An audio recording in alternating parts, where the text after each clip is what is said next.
Assalamualaikum warahmatullahi wabarakatuh. Perkenalkan nama saya Wisal Mahadeva, NIM C140 120 117 kelompok 4, MK Fisiologi Reproduksi Ikan. Pada kali ini saya akan menjelaskan tentang semua materi yang telah saya pelajari dari minggu pertama sampai minggu terakhir. Nah, ini merupakan materi yang saya akan bahas pada video kali ini.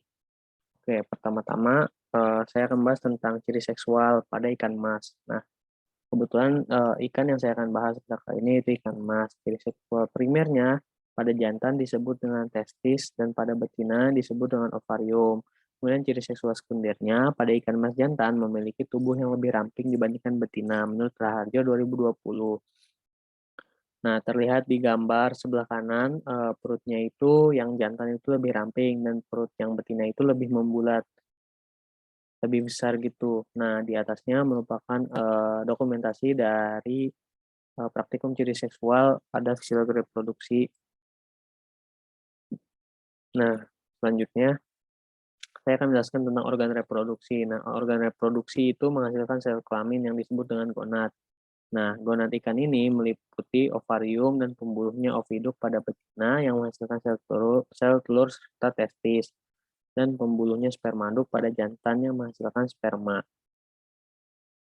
Gonad jantan ikan mas berbentuk tabung sehingga mudah di stripping. Nah, dalam organ reproduksi ini,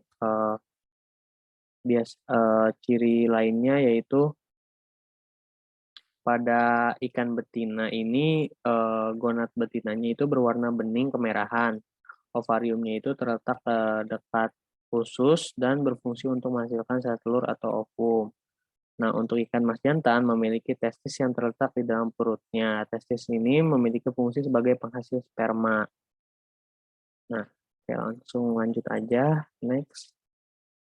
Sekarang saya akan bahas tentang perkembangan gonad. Nah, gonad ini sendiri berperan untuk menghasilkan gamet, di mana pada testis terdapat spermatogonia yang diproduksi oleh tubulus seminiferus, dan pada ovarium yaitu diproduksi oosit. Nah, tingkat kematangan gonadnya ini salah satunya tahapan berkembang gonad yang semakin matang baik pada ikan jantan maupun ikan betina yang yang reproduksi ikan sebelumnya terjadi pemijahan. Nah, tahapan perkembangan gonad yang dibutuhkan ini mengetahui ikan yang akan memijah, baru memijah maupun ikan yang telah selesai memijah. Nah, di sini TKG-nya itu ada 1 sampai 5 dan memiliki cirinya sendiri antara jantan dan betina.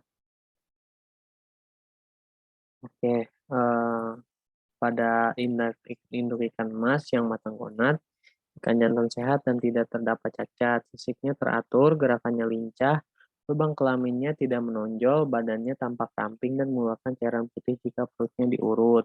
Kemudian untuk ikan betina, ciri-cirinya antara lain kepala yang relatif kecil dan bentuknya agak meruncing, badan yang tebal dan berpunggung tinggi, sisik yang teratur rapi, sirip dada halus, batang ekor lebat, dengan sirip ekor lebih terbuka, pergerakannya lamban dan perut membuncit.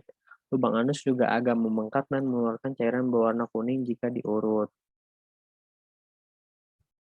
Selanjutnya, fekunditas dan diameter telur. Fekunditas merupakan jumlah telur yang akan dibuahi oleh ikan.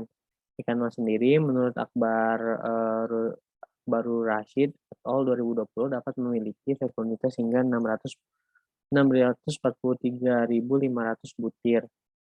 Nah, perhitungan fekunditas ikan ini dapat dilakukan menggunakan rumus F atau fekunditas sama dengan Fs jumlah telur sampling dikali GW yaitu berat gonad dibagi dengan GS berat telur sampling. Nah, diameter telur adalah ukuran pada telur, faktor yang mempengaruhi ukuran diameter telur adalah nutrien pada ikan. Nah, telur ikan emas sendiri berukuran 4,5 kurang lebih sampai dengan 0,6 mm.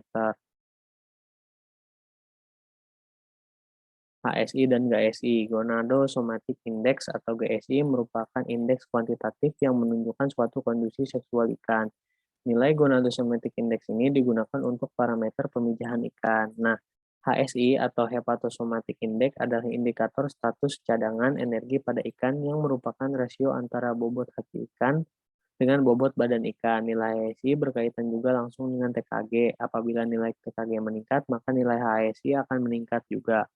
HSI dapat dihitung melalui perbandingan bobot hati dan bobot tubuh dengan menggunakan rumus sebagai berikut. Nah,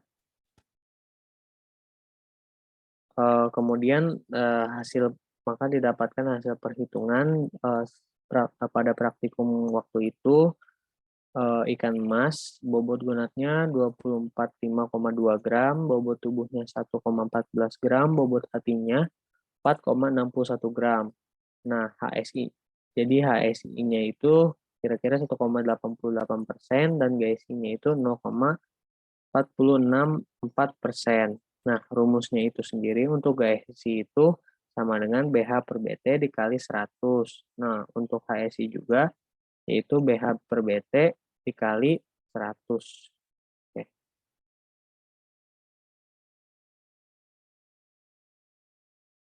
Nah, untuk induksi hormon merupakan solusi yang dapat diterapkan untuk proses rematurasi agar terjadi lebih cepat pembuahannya. Nah, induksi hormon ini mampu meningkatkan kerja otak ikan dengan baik dalam proses ovulasi daripada bergantung pada hormon ovulasi secara alami yang membutuhkan waktu lebih lama. Nah, untuk ini merupakan video dari induksi hormon penyuntikan pada saat praktikum.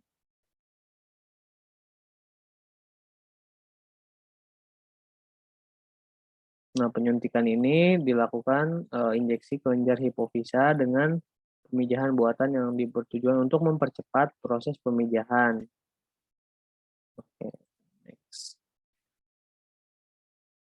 Rekayasa kelamin. Teknik pemulihan ikan terdiri dari ginogenesis, androgenesis, poliploidisasi, dan seks reversal. Ginogenesis adalah proses terbentuknya zigot dari gamet betina tanpa kontribusi dari gamet jantan. Androgenesis adalah kebalikan dari ginogenesis. Poliploidisasi adalah suatu metode manipulasi kromosom dari diploid menjadi jumlah kromosom yang lebih tinggi, triploid, tetraploid, dan pentaploid, dan seterusnya.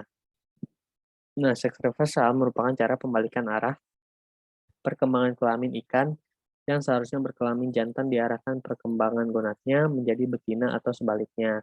Teknik ini dilakukan pada saat belum diferensiasi gonad kelamin ikan secara jelas antara jantan dan betina pada waktu menetas. Nah, ini merupakan video praktikum pembuatan dari rekayasa kelamin menggunakan oral. Bisa dilihat di sini. Dan kemudian ini menggunakan proses perendaman. Nah, biasanya ikan mas itu menggunakan proses oral untuk melakukan rekayasa kelamin. Selanjutnya adalah teknik bioasi. Bioasi merupakan teknik sederhana yang digunakan untuk menganalisis pengaruh suatu zat terhadap makhluk hidup. Nah, teknik bioasi dipengaruhi oleh beberapa faktor seperti jenis ikan, berat ukuran, dan faktor lingkungan. Ikan mas dapat digunakan sebagai hewan uji hayati karena sangat peka terhadap perubahan lingkungan. Maka dari itu perlu dilakukan uji zat-zat yang dapat mempengaruhi kelangsungan hidup ikan mas. Nah, di sini juga ada uji ELISA, yaitu singkatan bahasa Inggrisnya adalah Enzyme Link Immunosorbent Assay atau penetapan kadar imunosorben taut enzim merupakan uji serologis yang umum digunakan berbagai laboratorium imunologi. Nah, uji ini itu memiliki beberapa keunggulan seperti teknik pekerjaan yang relatif sederhana, ekonomis, dan memiliki sensitivitas yang cukup tinggi. Terakhir adalah pengawitan gamet. Nah, menurut KBBI, preservasi artinya adalah pemeliharaan, penjagaan, dan perlindungan. Nah, preservasi sperma itu adalah kegiatan untuk meningkatkan daya simpan sperma dengan tetap menjaga sifat-sifat fungsi dan spermanya. Apa sih tujuannya? Yaitu intensifikasi produksi benih, kemudian dapat menggantikan biaya pemeliharaan induk, dan memudahkan pemindahan sel sperma, menurut Tumanung et al. 2019. Nah, prinsip kerjanya itu yaitu pengenceran pertama-tama dengan larutan extender. Nah, larutan extender ini merupakan bahan yang berfungsi sebagai sumber nutrisi dan penginduksi awal sperma. Selain itu, berfungsi untuk mempertahankan kehidupan dan mengurangi aktivitas spermatozoa menurut Karyada dan Widodo 2020.